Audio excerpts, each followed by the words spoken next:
Hello and welcome to another exciting lecture for human sexuality. In this lecture, we're going to talk about the ever exciting sexually transmitted infections. So whenever we're talking about STIs, we need to first define what an STI is. Now this should be pretty self-explanatory, but it really is in such a way that we have changed from calling them STDs, sexually transmitted diseases, to calling them sexually transmitted infections because not all of them are diseases, but all of them fall under the classification of infections. So an infection that can be transmitted through sexual contact with an infected individual. Sometimes called sexually transmitted infections, sometimes called sexually transmitted diseases. Again, you could hear it either way, but essentially the more correct term is sexually transmitted infection. They can be transmitted in many ways. To be classified as a sexually transmitted infection, it has to be able to be transmitted in one of these three ways here: vaginal, anal, or oral sex. But some of these can also be transmitted from any skin-to-skin contact or from mother to child. So when we look at these, just be aware that for it to be classified as an STI, it has to be something that can be transmitted during sex, but that doesn't mean they are limited to being transferred during sex. First one we're going to look at is HIV and AIDS.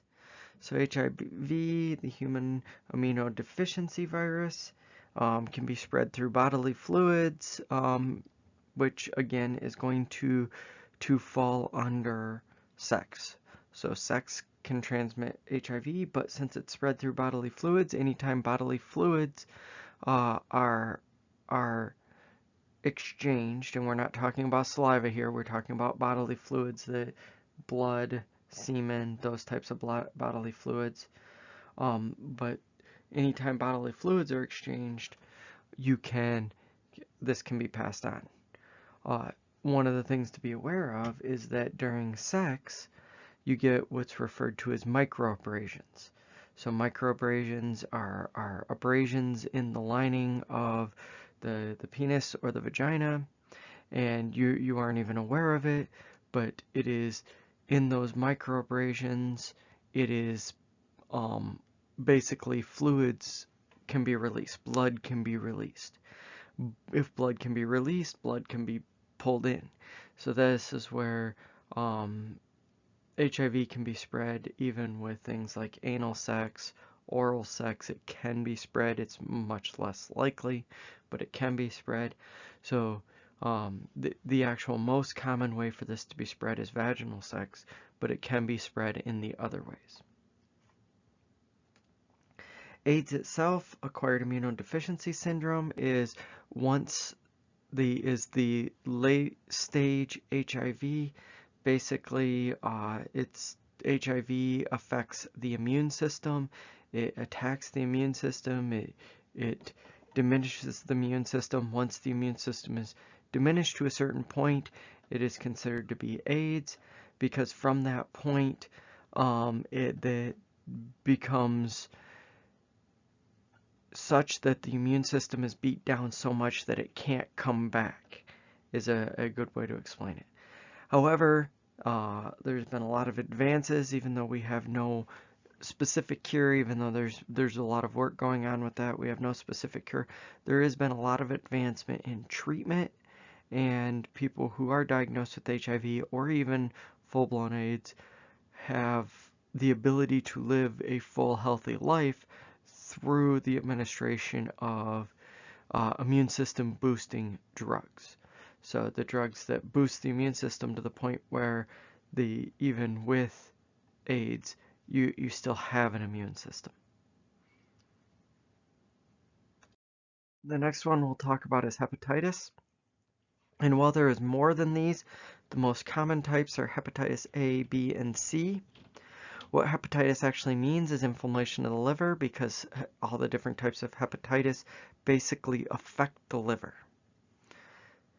Hepatitis A comes from ingesting of fecal matter, even in small amounts, can come from contact with objects, food, or drinks contaminated by feces of an infected person.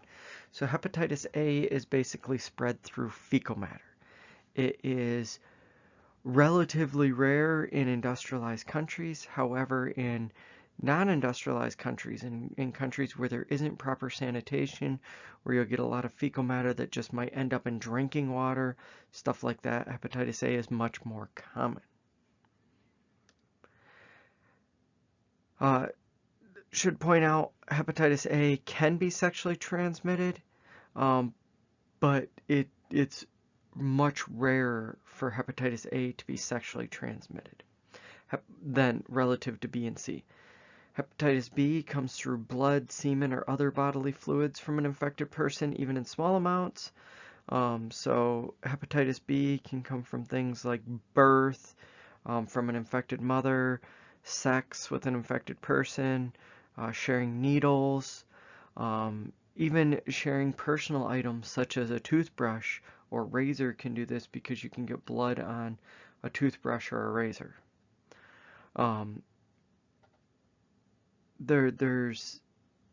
It's one of those that is just, it is on blood, and it can actually survive on the blood for a significant amount of time outside the body. So that's why if somebody with hepatitis bleeds on something, it needs to be properly decontaminated, or it can pass on that hepatitis even days or weeks later. Hepatitis C is blood, so it's blood from an infected person, even a small amount into someone who is not infected. And again, this can live for a long time, can come from microabrasions during sex, can come from sharing needles, and all these different types of things. Next one we're going to talk about is the human papilloma virus, HPV, also known as genital warts.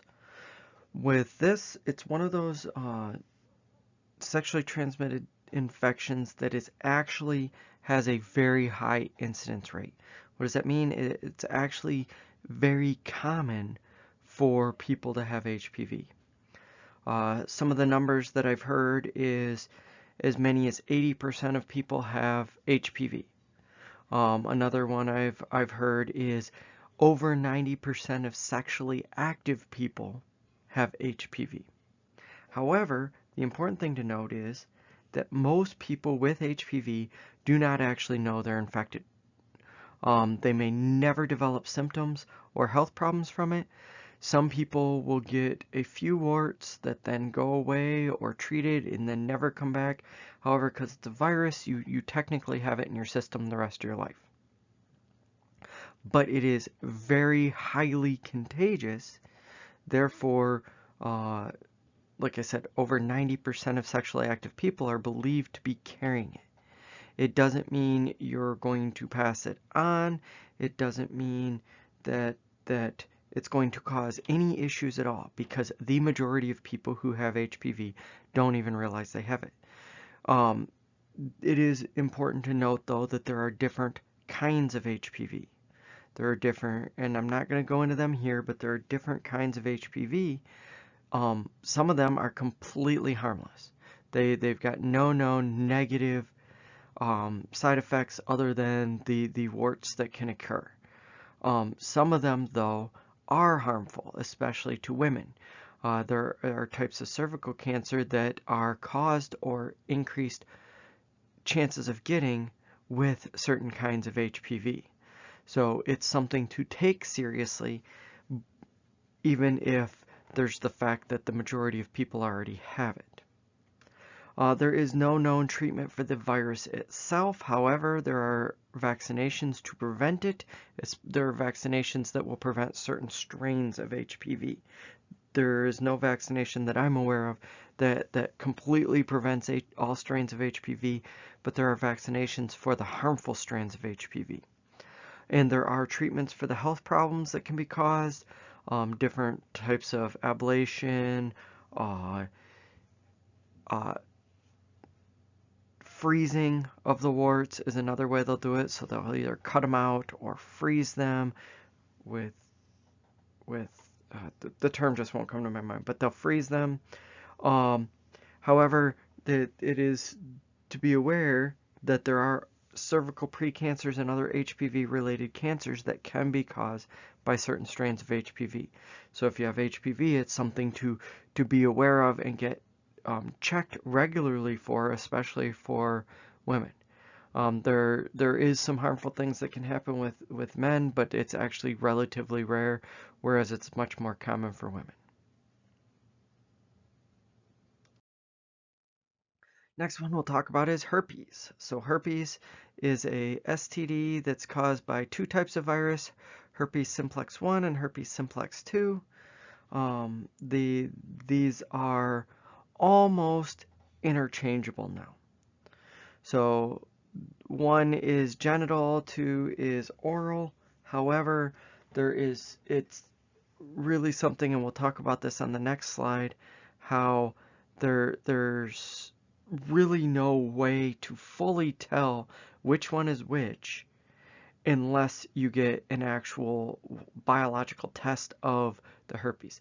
That is because there's so much cross from one to the other now that there's just so much overlap. What I'll say to this is there's no cure. If you have herpes, you have herpes. There's actually a very high incidence rate. Again, very high percentage of people have herpes, especially oral herpes. However, and I'm going to be a little bit strange here by saying this, it's not actually that bad. I just talked about HPV and how some types of HPV really have no negative things, but some cause cancer.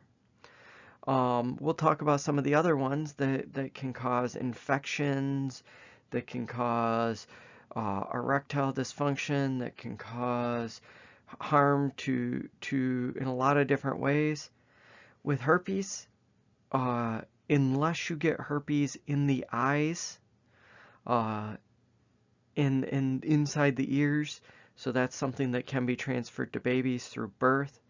Unless you get herpes through that, there's really no, other than it can cause pain, it doesn't look great, there's really no major health side effects to herpes like there is with the other STIs.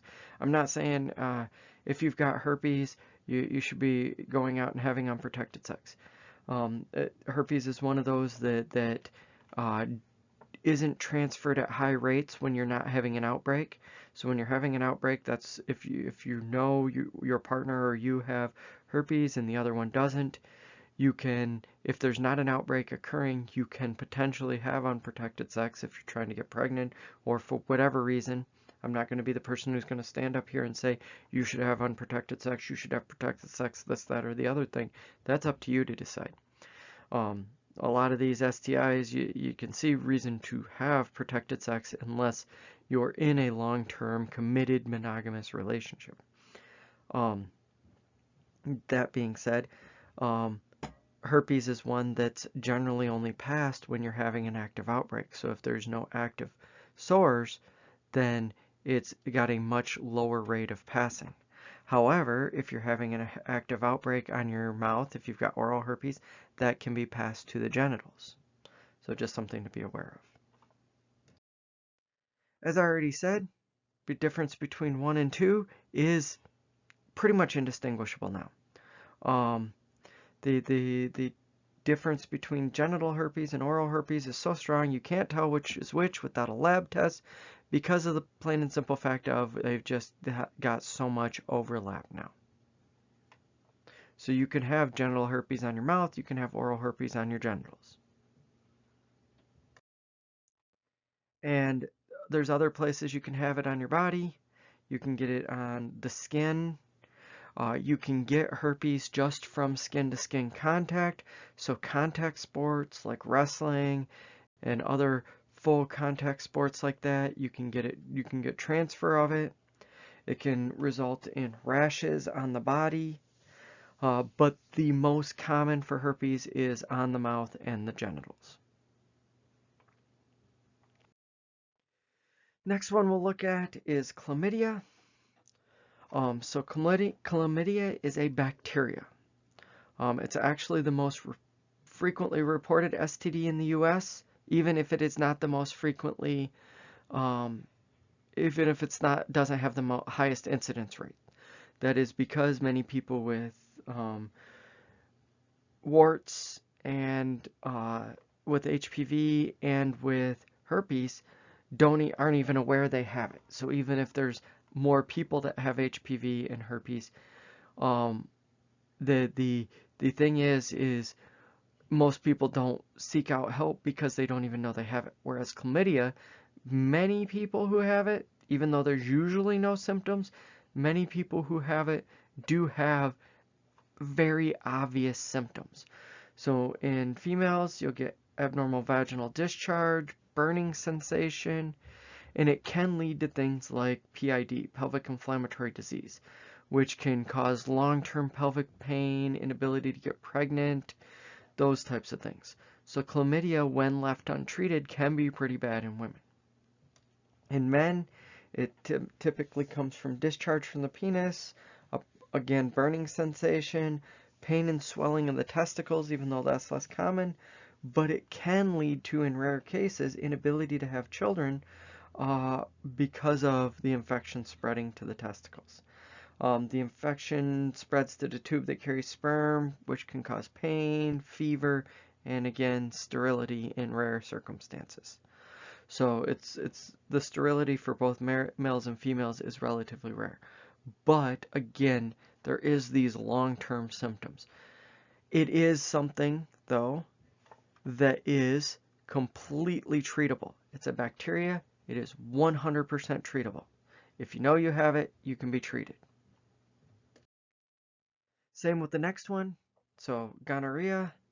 Gonorrhea is in women, it leads to painful or burning sensation when urinating, increased discharge, vaginal bleeding that can occur between periods. This can also lead to PID, but it can also lead to scar tissue that can block the fallopian tubes, resulting in, again, inability to get pregnant or long-term pelvic or abdominal pain. Interestingly enough, and we'll look at, well, I'll talk about that interestingly enough in a minute. In males, again, burning sensation, very similar. White, yellow, or green discharge, painful or swollen testicles. Painful conditions in the tubes attached to the testicles that can do the same thing as chlamydia, lead to inability to have children in rare cases. I was about to say interesting thing. Interesting thing is that untreated gonorrhea actually increases your chances of getting HIV. That is because the fluids that are released with this are have a big overlap with transmissibility of HIV. Untreated gonorrhea can also spread to blood and joints, and most people with gonorrhea are going to have symptoms, though some men have no symptoms at all. And actually, most women, though, aren't going to have any symptoms or are going to have minor symptoms. So for women, quite often, it actually looks more like a bladder infection than it does a STI. So if you have a bladder infection, it is important to get tested because it might be gonorrhea. Syphilis is the next one we'll talk about. Syphilis, it refers to the canker sores, the syphilis sores. They tend to appear 2 to 6 weeks after exposure, but can take up to 3 months. They're firm, they're round, they're painless. They'll actually typically disappear after a few weeks, but the human body still progresses to the next stage.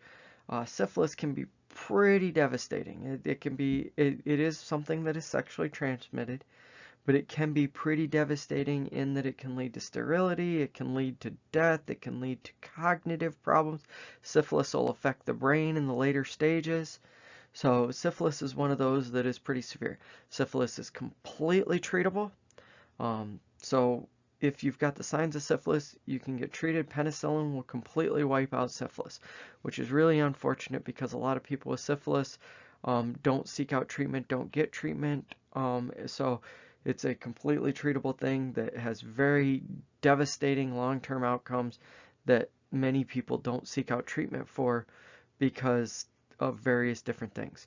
Historically, there's a lot of unethical treatment that has been done, unethical things that have been done with research, and one of those is the Tuskegee experiments, where people were intentionally infected, specifically black people were intentionally infected with syphilis and blocked from getting treatment, even though there was basically penicillin was available, at least after a few years. It wasn't available at the beginning of the study, but after a few years, penicillin was available to treat it.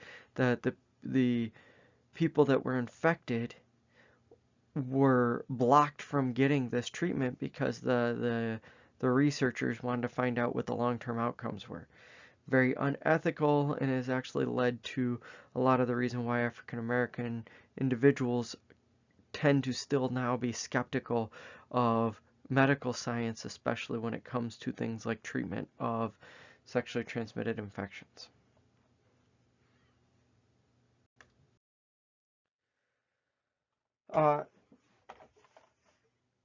Trichomonas is another one. This is actually a parasite. This is a parasite that's passed between it passed during sex. 70% of people actually have no signs or symptoms here. Those who do have symptoms, you get itching, burning, redness, soreness of the genitals, discomfort with urination, thin discharge for women. It typically is something that occurs in the lower genital tract, and really the major thing here is it can increase the risk of spreading other sexually transmitted infections. Many men that are infected, most men who are infected experience no symptoms, but those who do get itching or irritation inside the penis, burning after urination or ejaculation, some discharge, and it typically the infection occurs within the penis itself. Without treatment, the infection can last for months or even years. It will eventually go away on its own, but it can make sex unpleasant. So it is something that is most people don't realize they have, and there's not really the big huge side effects. In women, it can cause premature delivery, that type of thing, but in most individuals, it doesn't have major side effects. It's just the fact that it can make sex uncomfortable, and it can increase the risk of spreading other STIs. Let's look at some rates in the US of STIs. These are reported cases in a given year. So this specifically was 2007. So reported cases, 40,000 cases of syphilis. So that's still really prevalent, even though it's completely treatable. 355,000 cases of gonorrhea, again, completely treatable. 1.1 million cases of chlamydia, again, completely treatable. So these are our reported cases. Let's look at the difference between incidence and prevalence. Prevalence is how common something is. So this is all cases. Incidence is new cases. What you're going to see is sometimes, specifically these top 4, there is higher incidence than there's prevalence. Why would that be the case? Because these are completely treatable. So when you've got a STI that is completely treatable, you get new cases, but we don't view it as there being, or we don't count active cases because active cases are treated. However, these bottom ones, you see there's a much higher prevalence than there is incidence because these are not treatable, these are not curable. So these are ones where there are more active cases than there are new cases in a year, because they are not curable or fully treatable. The difference between treatable is we treat symptoms, whereas there's no cure. The technical term is not curable. That's not even a word, but there's no cure, so because of that there's a higher prevalence than there is incidence. There is large disparities in STIs based on a bunch of different factors. We'll look at some of these in the next few slides, but by age, by sex, by social class, by race, by sexual orientation and sexual practices. And the disparity exists in both incidence and effects. What do I mean by that? Both incidence, both cases, and effects, as in what effects occur to the individual from that STI. Let's look at those though. Let's start by talking about age, and we'll look a little bit at gender here too, but let's talk about age. So we're going to look at with chlamydia here, and we're looking at the disparity in ages. So there's actually the incidence rate is highest in roughly 15 to 24. Though for girls it's a little bit younger, or for guys it's a little bit older. And then it really falls off from there down. And one thing there's actually been a spike in that this doesn't show is there's been a spike in this category of late. That is because there is a lot of STIs that are being passed in retirement homes.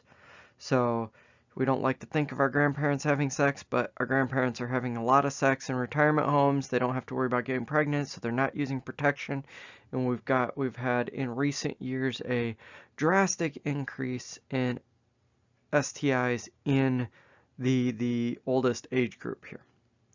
But looking at it where we're at now, you can see that the incidence rate is actually the highest in young individuals, and it's not necessarily because young individuals are having more sex, it's because young individuals are engaging in more risky sexual behavior. You also will see a huge difference here between men and women. Women, it's much higher. We're looking at 4 times higher or more. I'll come back to that in just a little bit and explain why that is. Looking at the rates in adolescence. So again, this age thing is a factor. 26% of female adolescents in the United States have at least one of the most common STIs. So 1 in every 4 adolescents. And this isn't even counting adolescent females specifically. This isn't even counting those who are sexually active. This is counting all female adolescents. And so even then, only half respondents reported having sex. If you take the infection rate amongst those who are sexually active, it's actually much higher. It's 40% amongst those who are sexually active have been diagnosed with at least one of the major STIs. Again, like I said with this, they've actually found that things like HPV it's over 90% of sexually active people that are believed to have HPV, just the vast majority never show any symptoms. It's only through a specific type of blood test that you can even detect that, and most people are never given that specific blood test. So the number is actually probably higher than 40, but this 40% is still a huge number for adolescent females to have an STI.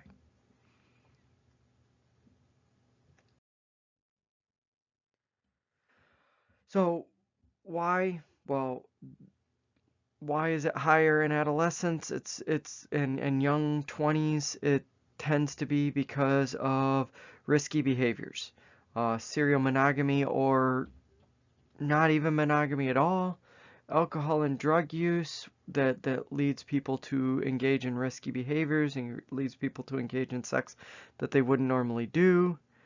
Um, Also, teen women often have sex with men who are older. So because of that, they're more likely to the men are more likely to have STIs. The men are more likely to pressure them into having sex without condoms, things like that, without protection. So there is that to take into consideration. There's also a very big disparity in body parts. Because there's a disparity in body parts, and I'm not going to go through everything on this. This is something we'll talk about in a future lecture when we're talking about sexual physiology. But because there's a disparity in body parts, it's actually easier for women to uh, get an STI. Men still get STIs all the time, but it's actually easier for women due to sexual anatomy, to get an STI. So that is why women are more likely to have STIs than guys are.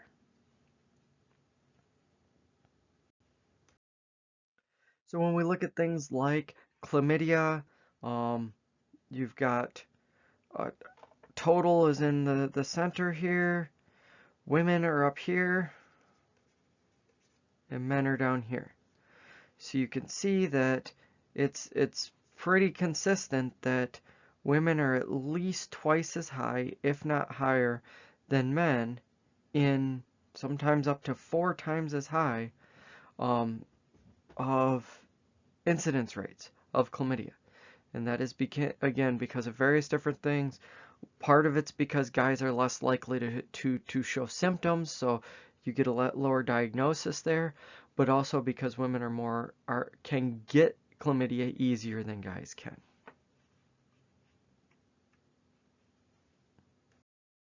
Next, let's look at disparities by social class.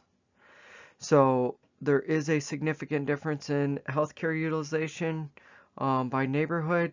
So what you get here is when you're looking at things like these STIs, chlamydia, gonorrhea, hepatitis C, if people in poorer areas are less likely to use healthcare, they're less likely to have health insurance, and even if the healthcare is free or they have health insurance, they are less likely to seek out health care. So because of that, you get this disparity in rates of STIs because even the treatable ones aren't treated as often, so they're more likely to be spread. As far as other things looking at here, Native Americans are at increased risk of chlamydia and gonorrhea, again because of less likely to seek out medical care. Hispanics are increased risk of chlamydia, gonorrhea, and syphilis. Some of this is genetic, but most of it's in willingness to trust medical care. And the big one is African Americans are 73% of reported cases of gonorrhea, 50% of cases of primary and secondary syphilis, even if they don't account for that percentage of the population. And so individual risk behavior and social demographic characteristics of African Americans do not account fully for increased STD rates amongst African Americans. Some of it again is going to be genetic. There are some disorders more likely for people from specific genetic backgrounds to get those STIs. And all of them, there's various different. We're not going to go into the specifics there, but that is one. But the other is what's on the coming up, and that is a distrust of doctors. So looking at like gonorrhea specifically by race in the U.S., you can see that even though it has come down in recent years, there has been a big drop in recent years. Um, at least historically, African Americans, American Indians, uh, they were much higher than other racial backgrounds. And like I said, I've said it a few times in these slides, this really does come from a lack of trust in doctors that is strongly related to the mistrust of doctors due to prior incidences of unethical treatment. So there's a history like the Tuskegee experiments and other things like that where there's just a general overall mistrust of doctors, clinics, educational programs, because in the past they have been designed in ways to be less beneficial or directly harmful to African Americans and American Indians.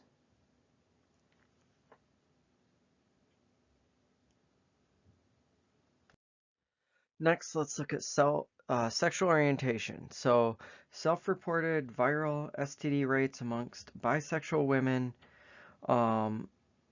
was 15% to 17%. Amongst lesbians is 2.3% to 6.7%. So you can see here that in women, bisexual women, women who are having sex with both men and women, they are much more likely to catch STIs. What is going on here is the fact that while lesbian women, women who are only having sex with other women, can pass STIs, it is actually, again, due to physiology, much less likely. It doesn't mean they can't. There's still sharing of toys, things like that, where you get the fact that protection should be used on those toys. Different condom when it's used on one than when it's used on another. That type of thing. However, in general, rates amongst lesbians is much lower because in female-to-female sexual contact, there is not as much opportunity to trade fluids. However, 53% of the estimated 56,000 cases of HIV in 2006 were amongst gay and bisexual men. Why is that the case? Well, this goes to it's not necessarily that it's easier or that there's more possibility of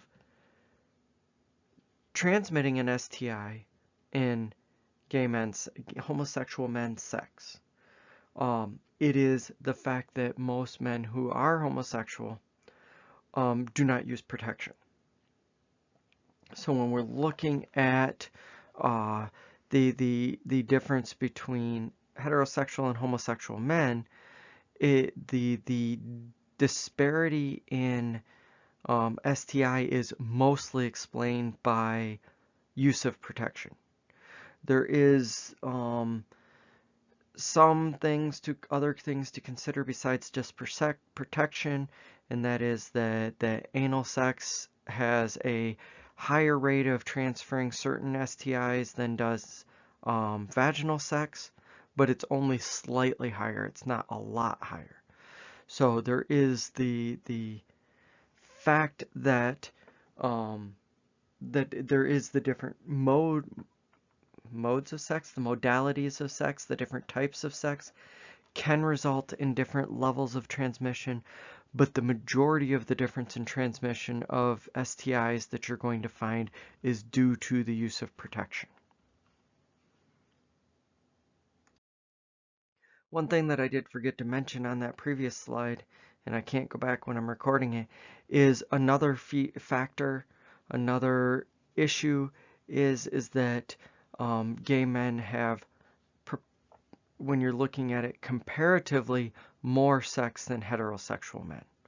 So there are more opportunities to pass an STI.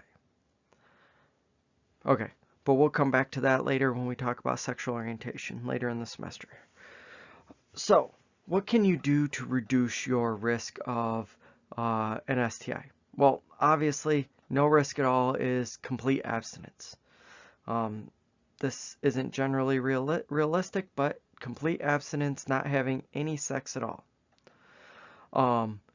You can have no genital contact. So when we're talking about complete abstinence, we're talking about no genital contact. There are versions of abstinence out there where there's genital contact, but it's not believed to be sex. Some people have this notion that anal sex is not sex. Sorry to break it to you if you didn't know, but anal sex is sex. In all these different things, there's all these different versions out there of sexual contact that isn't viewed as sex, but in actuality, you're still having genital contact. You still can pass STDs.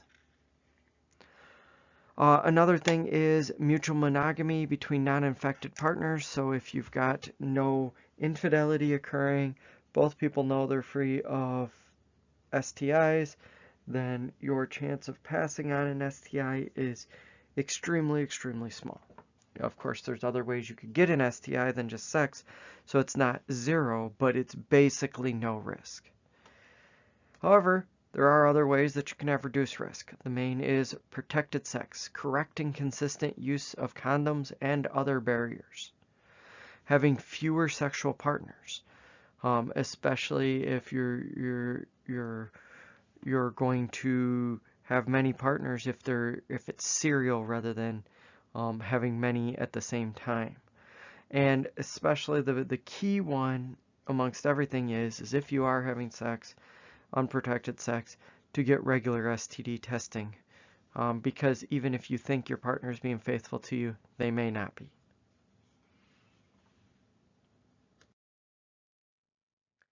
As far as different types of barriers, different types of protection to use, the most common is male condoms. It's actually 90% effective when used correctly and consistently. The big thing is correctly and consistently. The majority of problems people have is they don't use condoms correctly. They reuse condoms.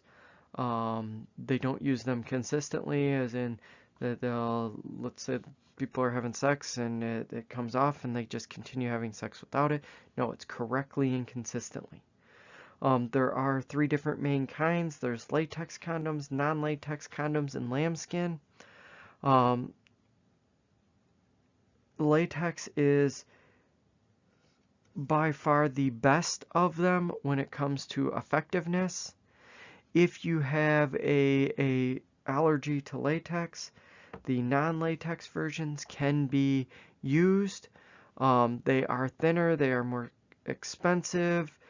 They're slightly less flexible, and they're more prone to breakage. And then the lowest or the least effective is lambskin. These are actually made from the digestive tract of sheep. These actually don't protect against HIV and STDs. They are only there for preventing pregnancy. So most STDs will go right through lambskin. So it's not really that effective. And to get condoms, if you already don't know, condoms are really easy to get. That you can get them just about everywhere. In some places, you don't even have to pay for them. Many doctors' offices, university clinic, they'll give them away for free.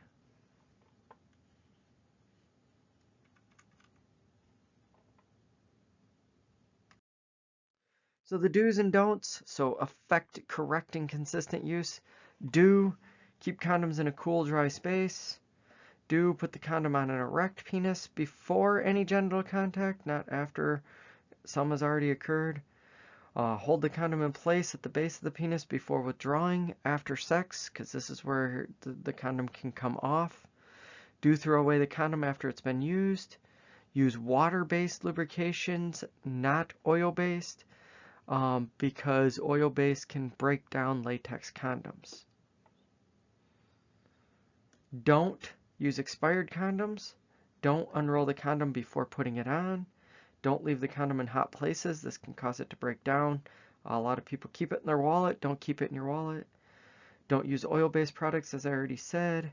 Don't use your fingernails or teeth when opening the wrapper. You can cause tears in the condom. Don't reuse a condom. That should be self-explanatory, but it is one of those that people miss. and don't use more than one condom at a time can actually, the term double wrapping it is actually a misnomer or myth or whatever you want to call it, because in actuality, if you use more than one condom at a time, it's more likely that the two will cause damage to each other and reduce the effectiveness, period. Other types of protection that are out there, there's female condoms. These are worn inside the vagina or anus. They're thicker, they're more tear resistant, they're always latex free, and they have a wider opening. Specifically, this wide opening here covers more area. So this can help prevent the transmission of STIs that come from just simple contact. This is one of the reasons why HPV is so ubiquitous, it's so common, and herpes to a lesser extent, because those don't just require contact in where the penis is. They can, any contact like the skin around the base of the penis, which is not covered by the condom, touching the outer areas of the vagina, can spread it. Different pelvic areas can, contact between different pelvic areas can spread STIs. So because of that, the condom isn't effective against all STIs. It does reduce all STIs, but it isn't completely effective against all, whereas things like female condoms that cover more of the outside area are more effective. There's also dental dams. Dental dams are used for oral sex, and you can actually make your own various different ways. Look it up on YouTube if you need to figure it out. But these are used for oral sex mainly, because again, you can still transfer STIs from the mouth to the pubic regions. So because of that, or from the pubic regions to the mouth, because of that, having a barrier there is good as well, is beneficial as well.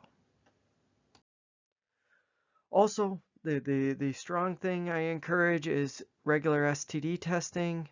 HIV, everyone 15 to 64 should get tested at least once, and those who are sexually active, especially those who have a higher HIV risk, should get tested once a year, if not even more often, every 3 to 6 months, because HIV is the one that the sooner you catch it, the better the outcome, because the sooner you test it, the sooner you get on the immune cocktail, the drug cocktail that you can take to fight it, the better your body will be at fighting it. Syphilis, you should get tested if you're pregnant, if you have gay sex, if you have sex for drugs or money, if you have HIV or another STD, if you've had sex with someone who's tested positive for syphilis. These are all reasons to get tested. Why would you do it if you're pregnant? Well, usually late in pregnancy, you'll get a full STD screening, because there's certain STDs that can be passed through vaginal birth. And if you have these and there's no way to treat them, then typically do a C-section to avoid some of it. For chlamydia and gonorrhea, you should get tested once a year. When you're younger, when you get older, if you have more than one sex partner, or if you have a new sex partner, or if you have sex with someone who tested positive, obviously. And for men, it really comes down to, because it's harder to test, it's only if you've had sex with someone who's tested positive, or if you have symptoms itself. Some places of where to get tested. There's lists on the CDC site. There's testing center sites out there, county health departments, Planned Parenthood, just any doctor will do testing. So it's one of those, don't hesitate to get tested if you feel that you've been exposed. It's really the sooner you get tested, the better. And again, all sexually active people are at risk of a STD, so all sexually active people should consider getting tested. And it's something that you should take time and effort, because even though some of these really don't have a big side effects, Many of them are treatable. Many of them are you're completely able to be cured of it. The infection's able to be removed. Other ones, the sooner you get on treatments, the better. So for STDs, STIs, it is really strongly encouraged just to get tested as often as possible, especially if you have any suspicion. I don't have a review slide for this one. I just want to end on this, that it's very important to get tested. It's very important to use protection. It's very important to be safe. This was a relatively short lecture. The next one is a much longer lecture. Thanks. Come on back.